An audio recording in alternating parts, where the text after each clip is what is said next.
이 땅에 희망이 있는가? 역사에 희망이 있는가? 저는 이런 질문을 자주 합니다. 어떤 때는 그런 것 같기도 하고 어떤 때는 아닌 것 같기도 하고, 하루에도 여러 번 저는 이 희망과 절망 사이에 롤러코스터를 타고 있는 것 같습니다. 코로나를 넘어설 수 있는 희망이 있는가? 한국교회가 새로워질 수 있는 희망이 있는가? 아슬아슬하게 이 관계를 지탱하는 저 가정이 회복될 희망이 있는가? 좀 그럴 것 같기도 하고, 그래서 좀 희망을 가지고 되겠구나, 나 좀 지나다 보면 안 되겠구나, 절망이 찾아오기도 하고. 우리는 희망 없이는 살 수가 없어요. 밥은 안 먹고 살아도 사실 희망이 있기 때문에, 잘 될 것이라고 하는 희망, 좀 나아질 것이라고 하는 희망, 변화될 것이라고 하는 그런 희망, 우리는 이 희망을 붙들고 사는 것입니다. 그렇다면 이 희망은 어디서부터 오는 것입니까? 이 희망의 근거는 무엇입니까? 지난 한 달 동안 우리는 열왕기서의 말씀을 교회적으로 함께 읽어 나가면서 통독을 하였습니다. 열왕기서는 솔로몬 왕이 즉위한 다음부터 그 황금의 시대를 거쳐서 이제 왕국이 둘로 갈라지고 이제 살아남았던 유다 왕국의 멸망에 이르기까지 한 400년이 조금 넘는 그런 역사, 400년 정도, 기원전 970년에서 586년까지의 왕조의 역사를 기록을 하고 있습니다. 우리가 이런 책을 읽어 나가게 될 때 항상 기억해야 될 것은, 이 열왕기서라고 하는 말씀을 처음으로 읽었던 그 독자, 청중이 있었다면 그는 누구일까? 다시 말해서 이 열왕기서는 어떤 상황 속에서 누구를 염두에 두고 쓰여진 그런 책일까? 이 책의 첫 번째 독자들이 누구인가? 이 책을 기록한 목적은 무엇이고, 이 말씀을 들었던 그 첫 번째 사람들이 씨름하고 있었던 그런 문제가 무엇일까? 이런 질문을 우리가 던져보는 것이 유익하다고 생각을 합니다. 열왕기서라고 하는 것은 이 가나안 정착에서부터 유다의 멸망, 그리고 바벨론 포로까지 이어지는 그 가나안 정착에서부터 이스라엘의 멸망에 이르기까지의 긴 역사를 기록하고 있는 더 큰 역사책, 우리가 성경에서 알고 있는 여호수아, 사사기, 사무엘 상하, 열왕기 상하로 이어지는, 이게 사실은 한 권의 역사책인 것입니다. 학자들은 이것을 가리켜서 신명기적인 역사다, 신명기적인 관점에서 기록된 역사다, 이렇게 이야기를 합니다. 그리고 대부분의 사람들이 이 이스라엘의 그 어떤 긴 역사가 최종적으로 편집이 된 것은 바벨론 포로가 일어나서 유다가 멸망하고 이들이 포로로 잡혀갔을 때, 기원전 한 550년 어떤 전후의 그 시기에 지금 포로 생활의 속에서 신음하고 있는 그 백성들을 첫 번째 독자로 염두에 두고 쓰여진 책이다. 왜냐하면 그들의 문제가 무엇입니까? 그들이 씨름했던 질문은, 왜 우리에게 이런 고난과 이런 비극이, 이런 시련이 닥쳤는가? 질문하고 있었던 것입니다. 왜 우리는 하나님의 백성이면서 이 엄청난 그 심판을 경험하는가? 왜 우리가 포로로 끌려왔는가? 지나온 역사를 통해서 그 해답을 찾는 데 목적이 있습니다. 우리에게 주어진 하나님의 약속은 어디에 있는가? 이처럼 우리의 이 심판이 불가피한 것이라고 한다면 과연 우리의 앞날에는 희망이 있는 것인가? 이런 질문에 대한 답이라고 볼 수가 있습니다.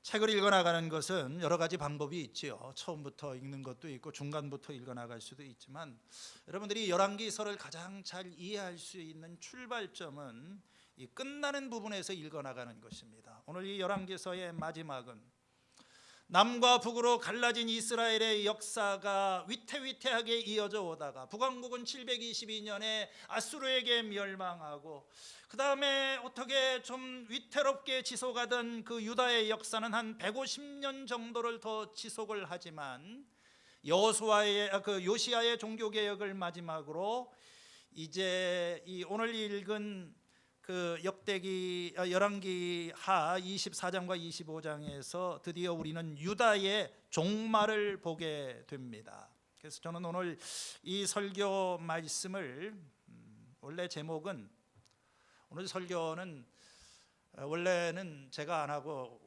그 오승현 목사님한테 설교 준비하라고 말씀을 드렸는데, 우리가 열왕기서를 그동안 쭉 읽었기 때문에 제가 이걸 좀 정리하고 마무리하는 설교를 해야 될 것 같아서 오늘 그런 의미입니다. 제목을 원래는 유배 그리고 희망 이렇게 잡아봤지만 조금 더 귀에 들어오기 쉽게 패망과 희망이라고 그랬습니다. 둘 다 망자로 끝나지만 서로 다르지요. 하나는 망할 망자고 다른 하나는 희망할 때에 바란다는 그런 망입니다. 우리는 이 말씀을 두 가지로 나눠서 생각해 보겠는데, 하나는 희망이 없다는 것이고, 우리의 미래에는 희망이 없어요. 이스라엘의 역사는 더 이상 희망이 없습니다. 그러나 두 번째 단락에서 우리는 희망이 있다 하는 면을 또 살펴볼 수가 있습니다.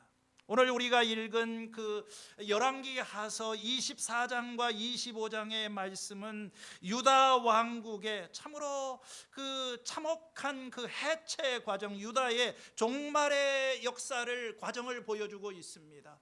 솔로몬의 통치로 시작이 된 그 영광스러웠던 그 나라가 이제 이 역사의 시간이 흘러가면서 점점 부패하고 쇠락을 하고 해체되어 가기 시작을 하다가, 오늘 이 본문의 말씀을 보면은 두 차례에 걸친 바벨론의 침략을 받고 완전히 무너져 내리는 그 장면을 보게 되는 것입니다.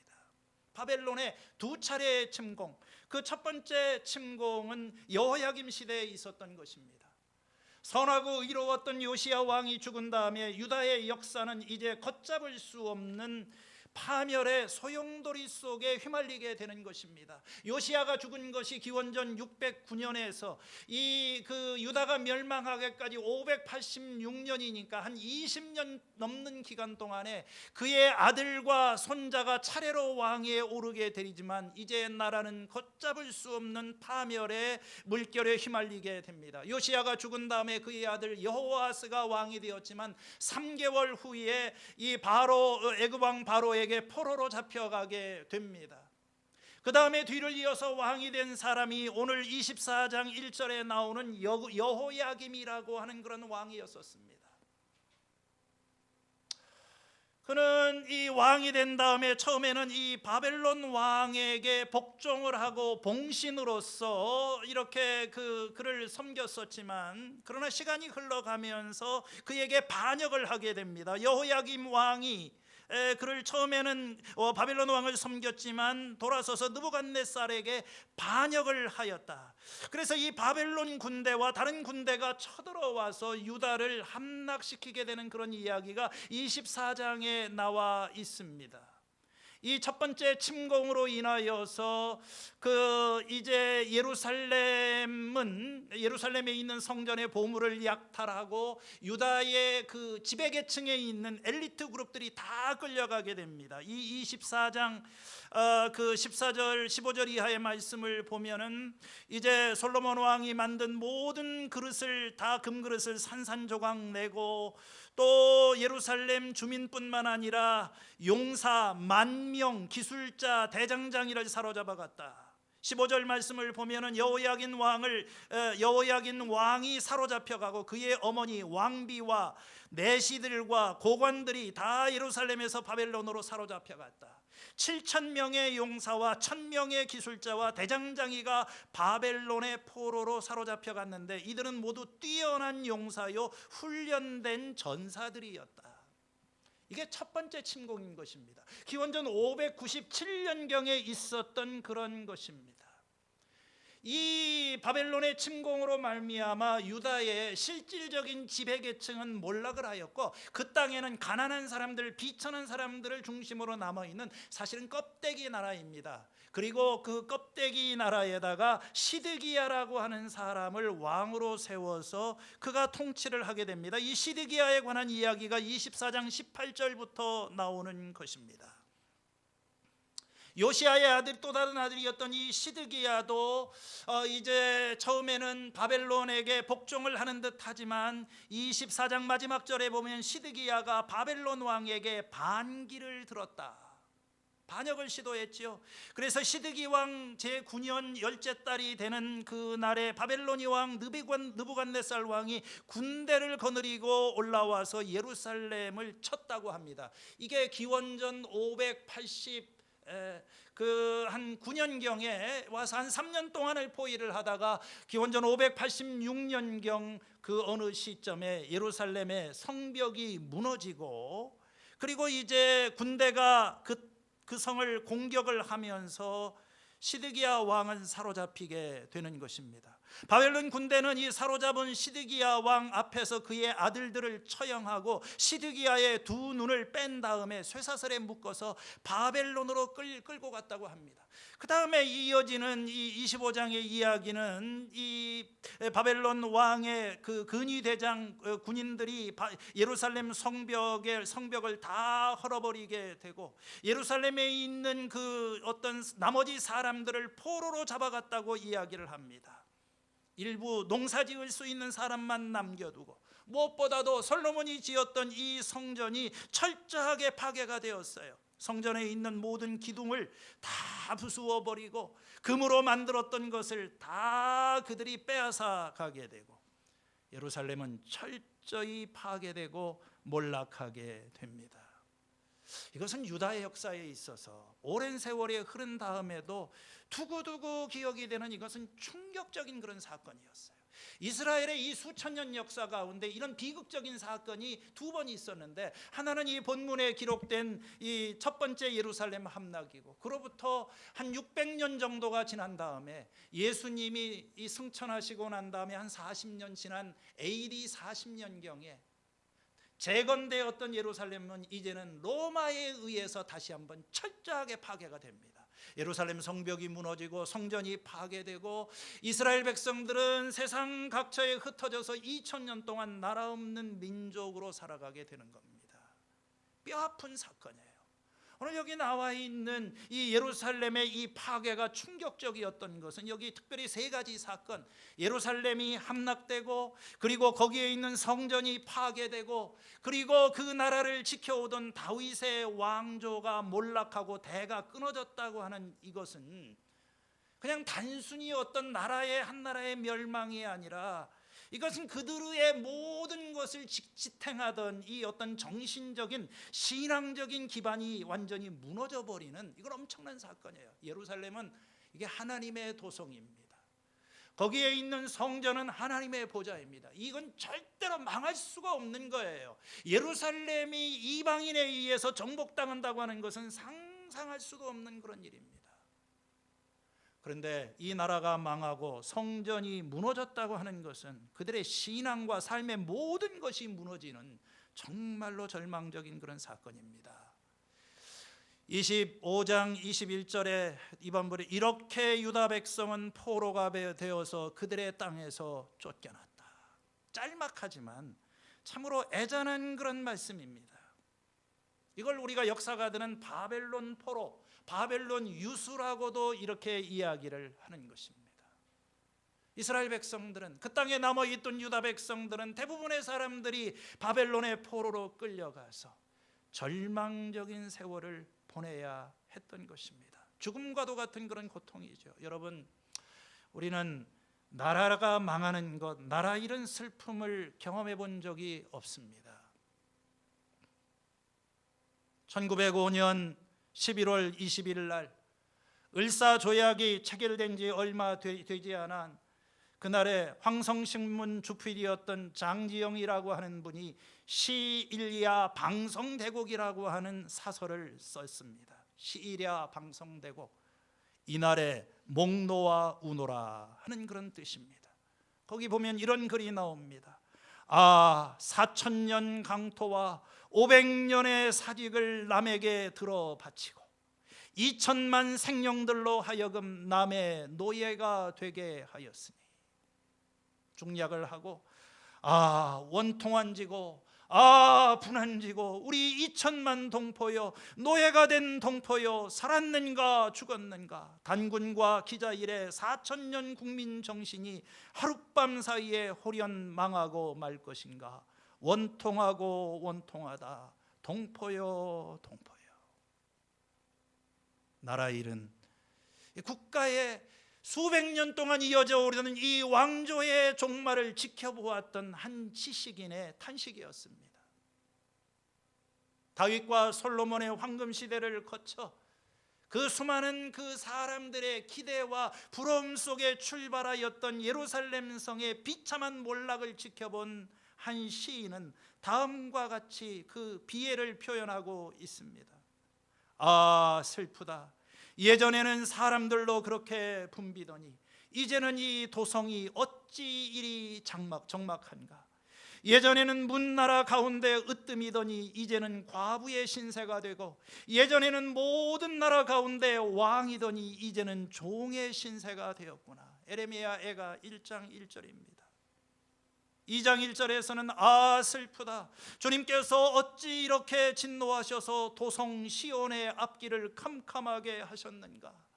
어찌하여 이스라엘의 영광을 하늘에서 땅으로 던지셨는가. 우리가 원수나 되는 것처럼 활을 당기시고 대적이나 되는 것처럼 오른손을 들고 나서시더니 보기에 건장한 사람을 다 죽이시고 도성 시온의 장막에 불같은 노여움을 쏟으셨도다. 여기서 반복이 되는 것은 어찌하여라고 하는 말입니다.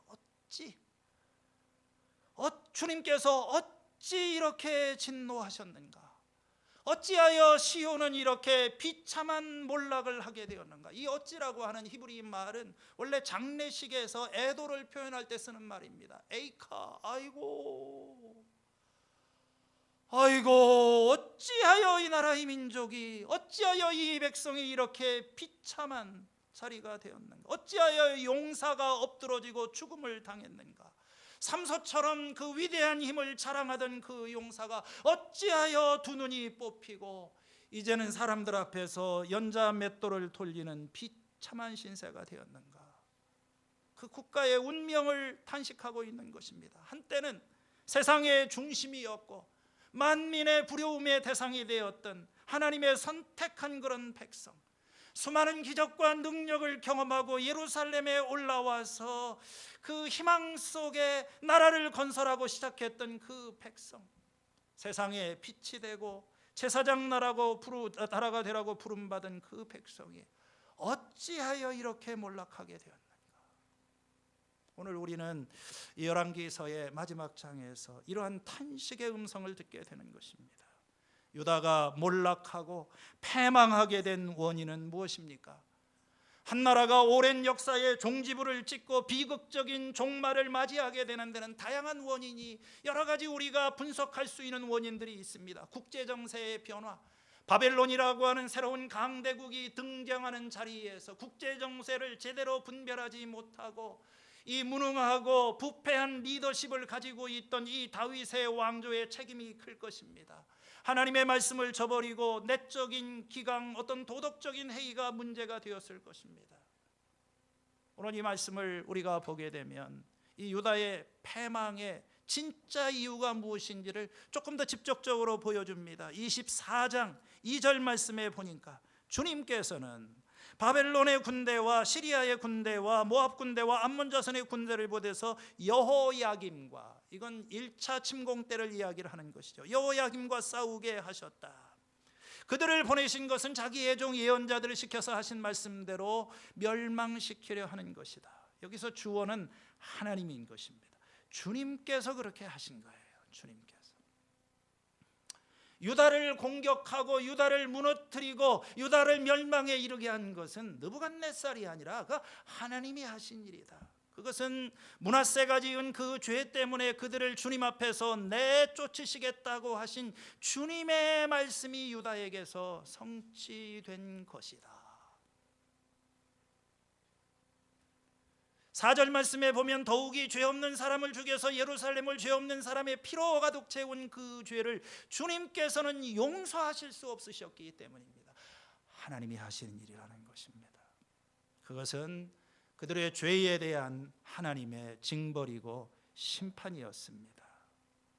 그렇다면 하나님은 그들의 죄를 이제 더 이상 용서하실 수 없으셨기 때문이다. 이게 패망의 원인입니다. 그렇다면 이스라엘은 희망이 없는 겁니다. 아니, 우리가 인간적으로 좀 잘못해도 하나님 앞에 가서 용서를 빌고 용서받으면 다시 시작할 수 있지만, 이제 하나님의 용서조차도 가능하지 않은 그런 상황이 되었다면 이스라엘의 미래에 무슨 희망이 있을 수 있게? 이 말은요, 이스라엘의 어떤 그 역사의 마지막에 관에다가 못을 박는 그런 어떤 선고라고 볼 수 있습니다. 우리는 성경을 읽을 때 선택적으로 읽는 경향이 있습니다.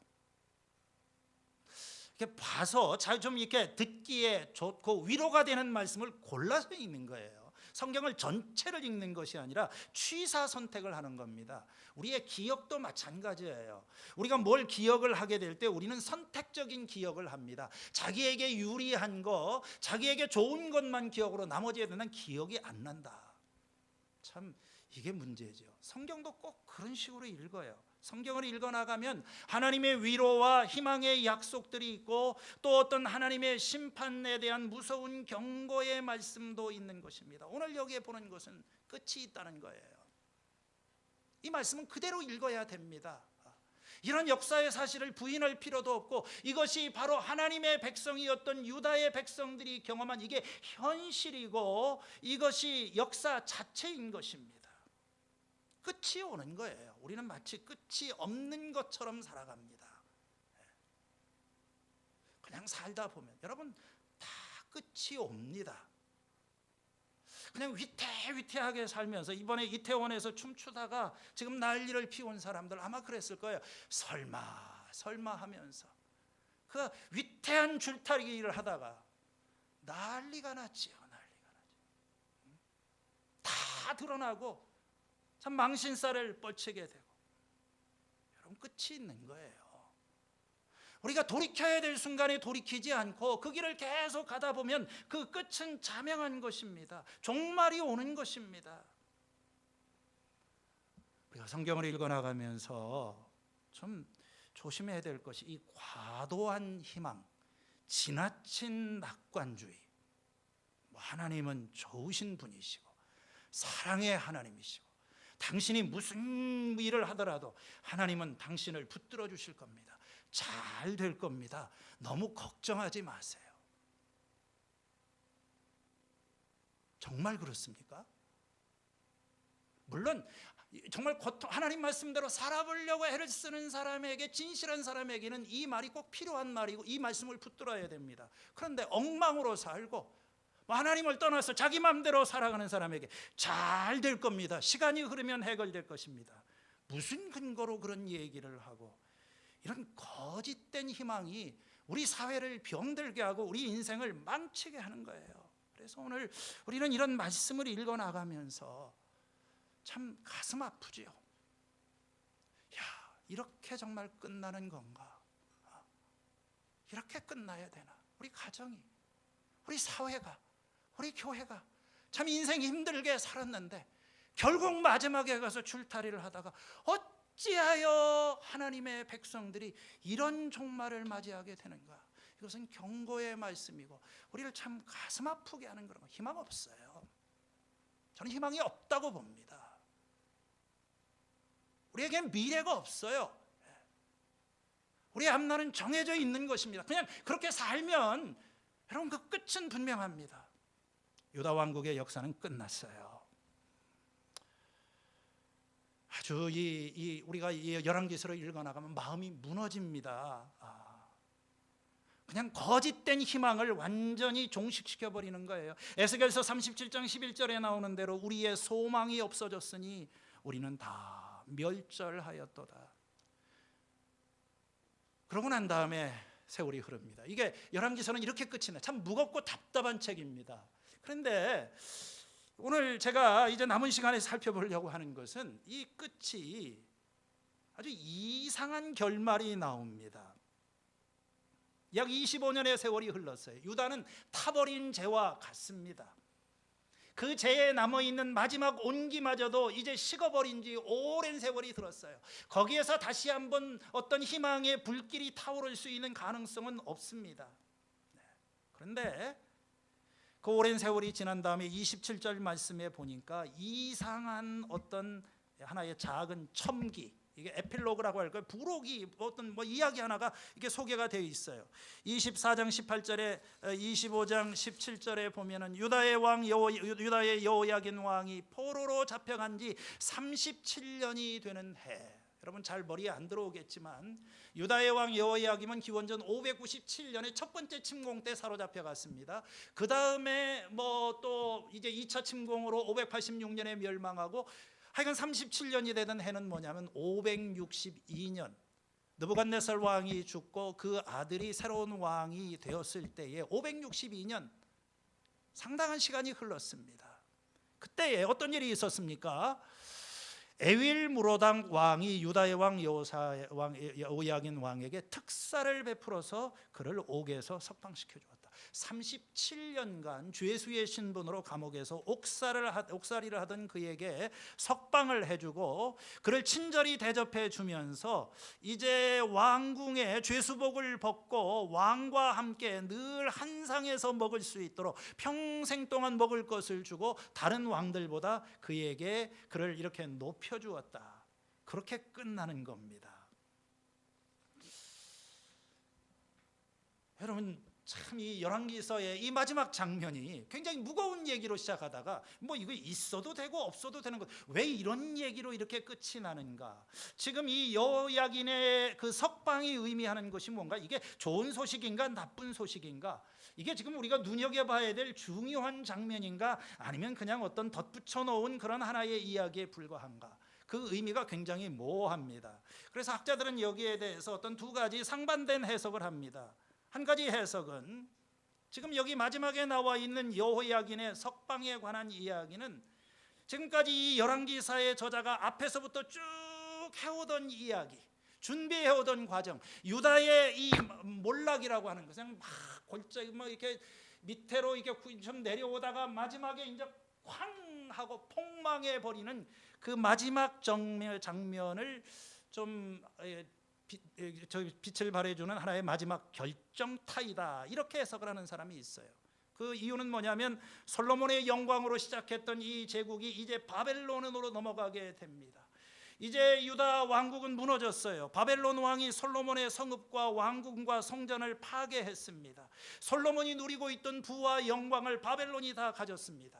그리고 이제 마지막 생존한 솔로몬의 후계자 다윗 왕조의 마지막 왕이었던 그 여호야긴이 바벨론 왕의 상 앞에 앉아서 음식을 먹고 있는 거예요. 주는 음식 먹으면서 먹고 마시고 얌전하게 살다가 죽었다. 이게 좋은 소식입니까? 나쁜 소식입니까? 어떤 사람은 이방 왕의 식탁에서 부정한 음식을 먹고 있는 바벨론 포로 중에 하나인 꼭두각시 왕을 풍자한 그런 것이다. 솔로몬의 그 영광스러운 보좌에 제공되었던 그 엄청난 물량의 식사와 대조가 되는 것이지요. 지금 여호야긴이 그 왕궁에서 그가 그 바벨론 왕에 주는 음식을 먹고 있는 이 호의라고 하는 것은 이건 허울 좋은 것이고 그건 비꼬는 것이다. 여호야김이라고 하는 사람은 지금 어떤 황금빛 세장에 갇혀 있는 포로의 신분이다. 그가 입고 있는 옷은 왕의 옷이 아니라 광대의 의상이다. 이렇게 생각하면 이 장면은 참 슬픈 겁니다. 유다의 왕조차도 거기서 그렇게 살고 있는 거예요. 부정적인 결론이죠. 그러나 열왕기서 전체에 우리가 이런 맥락을 살펴보면 이것이 전부라고 보기에는 좀 문제가 있어요. 무엇보다도 먼저 중요한 것은 여호야긴이 살아있다는 것입니다. 다 죽지 않았습니까? 시드기야도 죽고 다른 사람들도 죽고 귀족들도 죽었는데 여호야긴이 살아있어요. 37년이 지나도록 살아있는 것입니다. 모든 왕족이 파멸을 당한 후에 그 오래전에 그 아달랴가 유다의 왕족들 다윗의 후손들을 다 죽여서 왕을 찬탈하던 그 시기에 요아스라고 하는 어린아이 하나가 살아남아서 그 다윗 왕조를 이어가던 그 이야기를 우리는 생각하게 됩니다. 다윗의 계보가 이어질 잠재된 가능성을 여기서 보여주는 거예요. 그는 감옥에서 죄수의 신분으로 죽지 않습니다. 비록 식객의 신분이지만 그는 다윗의 후손으로서 지금 살아남아 있는 것입니다. 이런 의미에서 열왕기서는 소망의 빛으로 끝이 나고 있는 것입니다.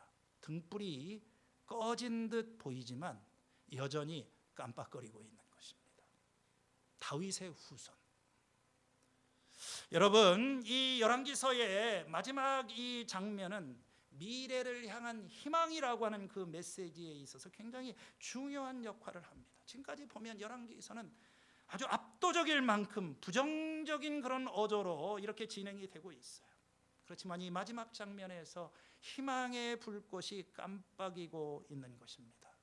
우리가 이 열왕기서의 역사를 전체적으로 돌아보면은 하나의 역사를 이끌어가고 있는 세 가지 축이라고 할까요? 그런 힘이 여기서 상충되는 힘들이 작용하고 있습니다.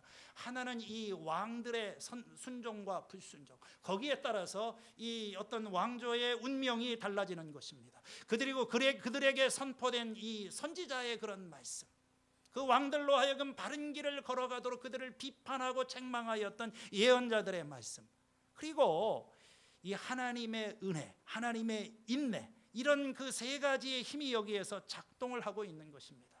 그런데 이 북왕국의 경우를 보면은요, 이 선지자의 선포에도 불구하고 왕들은 계속해서 우상을 섬기고 죄의 길을 걸어가게 됩니다. 하나님께서 잠시 은혜를 베풀어 주시지만 그러다가 북왕국은 한 20명의 왕들이 또 반복하고 하다가 결국 나라가 망해버렸어요. 근데 이 남왕국의 스토리는 조금 다릅니다. 남왕국은 그 북왕국에 비해서 힘이 없고 연약한 그런 나라이지만 뭔가 이 나라가 망하지 않도록 붙들어주고 있는 다른 힘이 개입을 하고 작용하고 있다고 하는 걸 알게 돼요. 그 다른 힘이 뭐냐면 다윗에게 하신 하나님의 언약인 것입니다. 사무엘하 7장에 가면 하나님께서 성전을 건축하고자 했던 다윗에게 복을 주시고 그와 언약을 맺으시게 됩니다. 나 주가 너희의 집안을 이제 왕조로 만들어 주겠다. 내 생명이 다하여서 무덤에 묻히게 되면 내 몸에서 태어날 후손들이 너의 후계자가 될 것이다. 내 집과 내 나라가 내 앞에서 영원히 이어져 갈 것이며 내 왕위가 영원토록 튼튼하게 될 것이다. 다윗에게는 영원한 왕조를 약속하셨어요. 사울이, 내가 사람이 죄를 지으면 인생 채찍과 사람 막대기로 징벌할 수는 있지만 내가 사울에게 한 것처럼, 사울을 패한 것처럼 너를 패하지는 않겠다. 너희가 죄를 지을 수는 있지만 그러나 너의 왕조에서 그 후손이 끊이지 않고 너의 그 나라는 영원한 나라가 될 것이다. 이 하나님의 약속입니다. 이 하나님의 약속이 열왕기서의 곳곳에서 계속 위기의 순간마다 반복이 되고 있는 거예요. 예를 들어서 솔로몬이 죄를 짓고 이제 12그 지파 가운데 10개의 지파를 그 다른 사람에게 떼어주기로 했을 때조차도 하나님께서는 이렇게 말씀하십니다. 한 지파는 솔로몬의 아들에게 주어서 다스리게 할 것이다. 그러면 그가 내 이름을 기리도록 내가 선택한 도성 예루살렘을 다스릴 것이고 내 종 다윗에게 준 불씨가 꺼지지 않을 것이다. 열왕기상 11장입니다. 나중에 이 아비야라고 하는 왕이 비록 하나님 앞에 온전치 못한 길을 걸어갔지만 그러나 주 하나님께서는 다윗을 생각하셔서 예루살렘에다가 한 등불을 주시고 그 뒤를 이을 아들을 세우셔서 예루살렘을 굳게 세우셨다. 열왕기상 15장 4절입니다. 그뿐만 아니라 한참 흘러서 이 여호람이라고 하는 악한 왕이 유다를 지배할 때에도 그러나 주님께서는 자기의 종 다윗을 생각하셔서 유다를 멸망시키려고는 하지 않으셨다. 주님께서는 이미 다윗과 그의 자손에게서 왕조의 등불이 꺼지지 않겠다고 약속하셨기 때문이다. 열왕기 하서 8장 19절입니다. 여러분, 유다가 망하지 않고 150년이나 더 지속이 되고 이때까지 올 수 있었던 그 힘이, 그 근거가 무엇입니까? 그건 하나님께서 다윗에게 하셨던 약속이에요. 내가 너의 왕조는 사울처럼 버리지 않고 영원한 왕조가 되게 할 것이다. 바로 그런 희망이 지금 이 오늘 여호야긴이 포로로 잡혀갔지만, 여호야긴이 죽으면 다윗 왕조의 대가 끊어지고 희망도 끝이 나는 것입니다. 그가 살아있다고 하는 것은 앞으로 다윗 왕조가 이어질 수 있는, 지속될 수 있는 그런 희망의 등불로 이렇게 그 어두움 가운데 참 초라하게 보이지만 아직도 다윗의 등불이 꺼지지 않고 바벨론에서 빛을 발하고 있는 것입니다. 다윗의 집안은 아직도 여전하다. 다윗의 혈통은 여전하고 하나님께서 이 다윗의 집안을 통해서 세상에 복을 주는 그 일을 하실 것이다. 여러분, 이 말씀이 역사 속에서 어떻게 성취되었을까요? 사실 역사를 보면 그 포로로 잡혀갔던 다윗의 후손 가운데 돌아와서 다윗 왕조를 회복한 사람은 없었습니다. 왜냐하면 그때부터는 이 왕국이 아니라 또 다른 어떤 혼돈의 시기를 살아가게 됩니다. 그러나 이 선지자들의 마음속에는 다윗의 후손 가운데 의로운 통치자가 나타날 것이고, 그 의로운 통치자가 이스라엘 민족을 구원하고 세상을 구원할 것이라고 하는 그 희망의 메시지가, 한 아기가 태어나서 이 다윗의 보좌에서 다스릴 것이다 하는 그 약속은 점점점 강해질 거였어요. 그래서 이스라엘 백성들은 그 어두움 속에서도 다윗의 그 왕이, 이제 다윗의 후손이 이 나라를 통치할 것이다. 그리고 수백 년의 역사가 흘렀습니다. 예수님께서 세상에 오셨을 때 마태복음 1장에 보면 바벨론으로 사로잡혀간 그 사람들 가운데 여고냐와 그의 형제들, 이 여고냐가 바로 여호야긴입니다. 여호야김의 후손 가운데 누가 누구를 낳고 해서 계보를 이어받다가 예수 그리스도가 탄생하셨다. 예수 그리스도가 바로 그 다윗의 후손이고, 바로 이 예수 그리스도가 하나님께서 다윗을 통해서 영원토록 다스리겠다고 하신 그 구원자요 미래의 메시아다 하는 것을 성경은 보여주고 있는 것입니다. 오늘 제가 좀 이렇게 딱딱해 보이는 이스라엘의 역사를 다시 한번 되짚어 보면서 지난 한 달 동안 이렇게 살펴보았던 열왕기서의 그 메시지에 하나의 긴장이 존재합니다. 그게 뭐냐면 율법과 은혜의 긴장입니다. 여러분, 율법이라고 하는 것은 뭡니까? 인과응보의 원리, 선을 행하면 복을 받고 또 우리가 죄를 지게 되면 심판을 받는다는 그런 어떤 인과응보의 원리를 보여주는 거예요. 지금까지 우리가 살펴보았던 이스라엘의 왕들의 이야기의 상당 부분은 이러한 어떤 인과응보의 원리에 입각한 것입니다. 이스라엘 백성들이 하나님 앞에 성실하고 주님을 섬기면 복을 받고 번영하였지만, 그러나 이스라엘 백성들이 죄를 짓고 우상을 섬기게 되면 예외 없이 하나님의 심판과 징벌을 받게 되었다. 그리고 유다의 멸망도 바로 그런 원리에 입각한 그런 것입니다. 역사에는 이런 원리가 작용하고 있어요.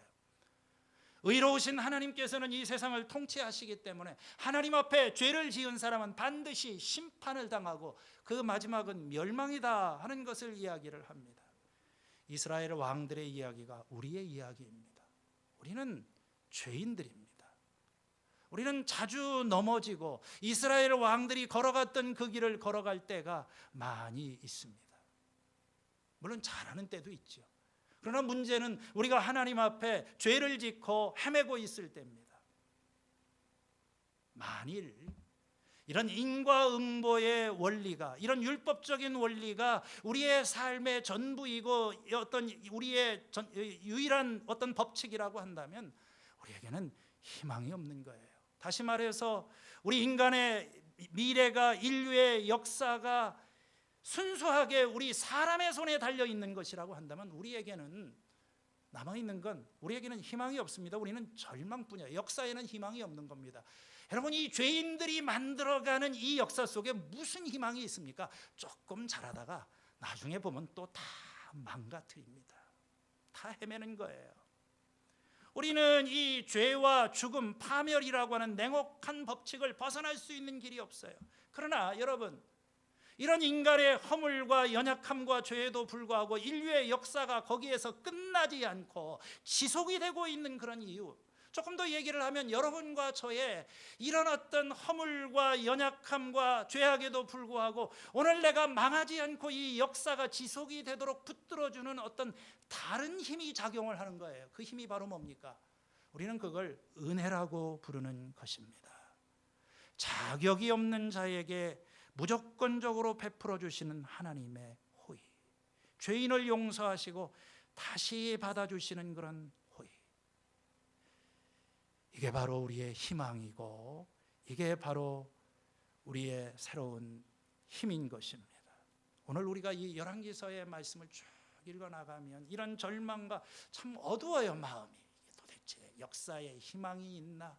우리의 미래가 있나? 그 사람이나 나나 똑같은 어떤 다를 바가 없는 인생이라고 본다면은 이 불의한 지도자들과 이 무능한 사람들과 이 부패한 사람들, 이 연약한 사람들에 의해서 좌지우지되는 역사의 미래가 있을 것인가? 이 구절, 이 말씀은 은혜가 율법을 이긴다 하는 그런 희망을 우리들에게 주고 있어요. 여러분, 희망은 있습니다. 이 희망은 우리에게서 오는 것이 아니라 하나님에게서 오는 것입니다. 우리는 이 어둡고 우울한 세상을 살면서도 하나님께서 일하고 계시고 하나님께서 우리를 회복하시고 언젠가는 하나님께서 우리에게 이 다윗의 등불을 통해서 주셨던 구원이 성취되고 이루어지는 날이 올 것이다. 하나님께서 선지자를 통해서 주신 심판의 말씀이 예외 없이 성취가 되었다면 하나님께서 우리의 삶을 회복하시겠다고 하시는 그 구원의 약속도 반드시 이루어질 거예요. 카드 게임을 하다 보면 와일드 카드라고 하는 것이 있습니다. 여러분 들어보셨어요? 저는 카드를 하는 사람은 아니지만 이건 와일드 카드는 카드 게임을 하게 될 때 어떤 용도로도 사용할 수 있는 비장의 카드를 말한다고 합니다. 이게 스포츠 경기에서 사용이 되게 될 때는 와일드 카드는 뭐냐면요, 준결승 플레이오프전에 진출이 좌절된, 그동안 쭉 토너먼트를 하다가 이제 한번 패배를 했어요. 그래서 이 플레이오프 진출이 좌절된 그런 팀, 우승팀이 아닌 팀 중에서 가장 성적이 좋은 한 팀에게 플레이오프 진출권을 주는 것을 우리가 와일드 카드라고 합니다. 패자부활전이라고 얘기를 할 수도 있죠. 여러분, 우리 인생에 와일드 카드가 있으면 얼마나 좋겠습니까? 잘 하다가 패했어요. 한 번의 실패로 완전히 망했습니다. 이제 더 이상의 경기는 불가능합니다. 여러분, 우리는 무너진 인생입니다. 우리는 거기서 끝난 거예요. 게임 끝났습니다. 그럼 우리 인생에 희망이 있습니까? 기사회생이라고 하는 말이 있어요. 이 기사회생에 와일드 카드가 남아있는 것입니다. 그 와일드 카드를 가지고 계신 분이 하나님이십니다. 끝난 것 같지만 끝난 게 아니에요. 사람의 눈으로 볼 때는 끝났지만 하나님은 아직도 카드를 가지고 계시는 것입니다. 유다의 미래가 어떻게 될지, 하나님께서 이 꺼져가는 등불 같은 유다 속에서 어떤 일을 하실지 우리는 열린 마음으로 지켜봐야 될 필요가 있습니다. 그래서 이 열왕기서의 말씀은 하나님의 선택하시는 미래의 가능성들이 아직도 활짝 열려 있다고 하는 것을 암시하면서 끝이 납니다. 이런 점에서 우리 모든 신앙의 한 본보기가 되고 있는 것입니다. 이스라엘의 역사, 교회의 역사, 여러분의 역사, 우리 앞에는 불투명한 것이 많습니다. 이스라엘의 이 첫 번째 열왕기에서의 말씀을 듣는 사람들은 이 하나님의 이 약속의 말씀이 어떻게 이루어지고 어떻게 성취될지, 지금 이 여호야긴과 관련된 이야기가 앞으로 어떻게 마무리될지 도저히 알 길이 없어요. 나중에 좀 시간이 지나가게 되면 포로에서 돌아온 사람들은 회복에 대한 말씀이었구나 깨닫게 되었는지 모르지만 지금 이 시점에서 포로 중에 있는 사람들은 그들의 미래를 알 길이 없습니다.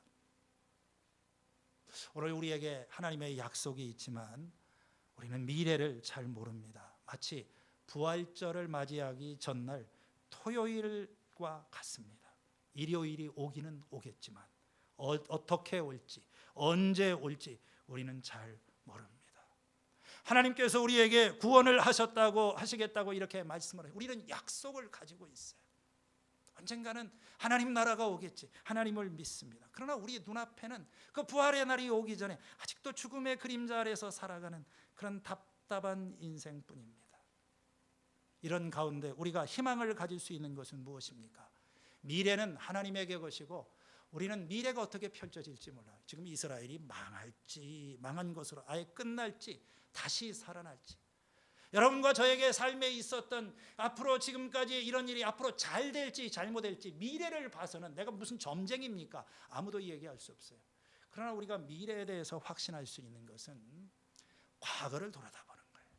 지나온 날의 역사를 살펴보는 것입니다. 지금 이 이스라엘의 역사를 돌이켜보게 될 때 무너질 것 같은 그런 역사 속에서 그들의 역사가 무너지지 않도록 붙들어주는 이 하나님의 은혜가 있었고 하나님의 약속이 있었어요. 우리는 하나님께서 약속하신 대로 이 희망이 없는 민족에게 그 다윗에게 주신 약속을 지키시기 위해서 이 마지막까지도 하나님께서 와일드 카드를 붙들고 계시면서 하나님이 함께 계신다는 은혜의 흔적을 봤습니다. 우리의 인생에도 희망이 없는 것 같고 미래를 보면 암담하게 느껴질 때는 지나온 과거를 한번 이렇게 보시기를 바랍니다.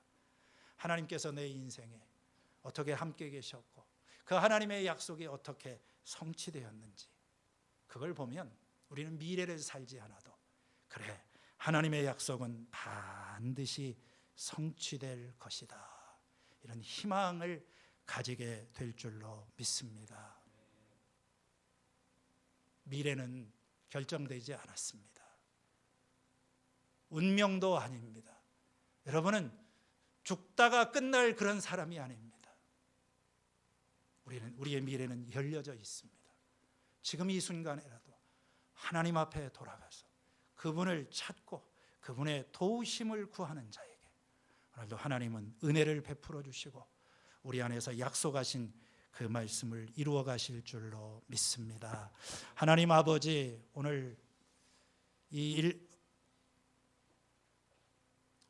참으로 이 역사 속에서 좌를 보아도 우를 보아도 희망이 없어 보이고 미래가 없는 것처럼 보이는 이 역사를 저희들이 살아가면서 하나님이 하시는 일을 볼 수 있는 눈을 열어 주시기를 원합니다. 내 삶에 참으로 죄를 지었고 또 이 연약한 우리의 허물 때문에 끝나야 마땅한 인생이지만 그러나 이런 우리들을 포기하지 않으시고 내 모든 것을 주어서도 나를 붙드시고 은혜로 붙들어 주시는 하나님께로 돌아갈 수 있는 그런 회복된 마음을 허락하여 주시옵소서. 예수님의 이름으로 기도하였습니다. 오늘 이 말씀을 생각